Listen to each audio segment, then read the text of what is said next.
I started my art journey in the world of painting, specifically in the world of figurative painting. I was always inspired as a child by a couple of references. Disney was really inspirational, the way that they combined visual art and music art, and they made these really beautiful ideas come to life. That was in the world of animation. And then I was also always inspired by the art in the church. And I always wondered why art was so powerful at conveying ideas.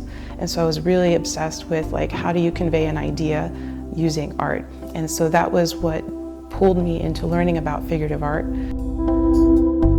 I was obsessed with Northern Renaissance, the late Baroque era, and how artists use these really cool design elements to tell stories. A lot of times they'd be history paintings, mythological paintings, or religious paintings, but they always conveyed an idea really well, really powerfully and poetically using the figure. My name is Knutsen. I go by Kat. I identify as a visual and performing artist. I teach foundation classes at the junior college level to help young artists get a sense of awareness of materials, design language, and figuring out how they want to explore their experiences in life through a visual medium. When I was in graduate school, I was finishing up my master's degree in art, in fine art, and I was focusing on painting. And at that same time, I started to jump into the world of animation, specifically stop motion animation. And it wasn't a planned out animation approach. I was really obsessed at the time with how the material of oil paint on canvas moved through time, to see what happens when you take a painting and you make it move. I started to really ask more questions about how can you mix materials in a way that gets your idea across more specifically.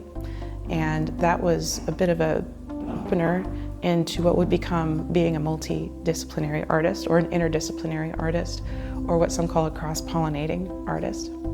A cross-pollinating artist, to me, is somebody who looks at a specific material approach, a specific design approach, specific conceptual series of ideas they're exploring, and they look at that through the lens of another medium.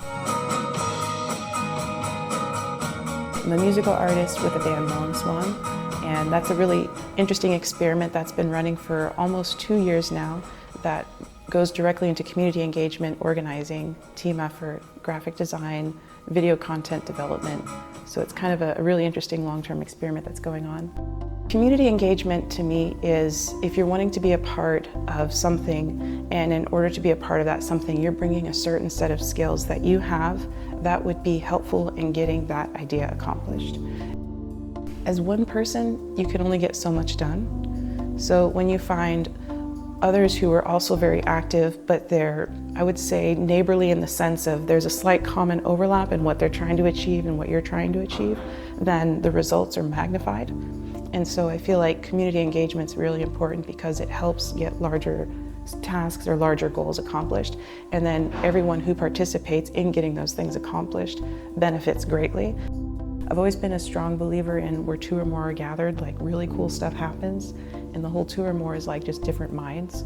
So when I'm inspired to create something, it's usually in response to something I just witnessed in a conversation, experienced in a conversation, or watched maybe like some sort of a really cool phenomena that's going on. I would say the biggest thing that inspires me is watching what other people do. They're like magic.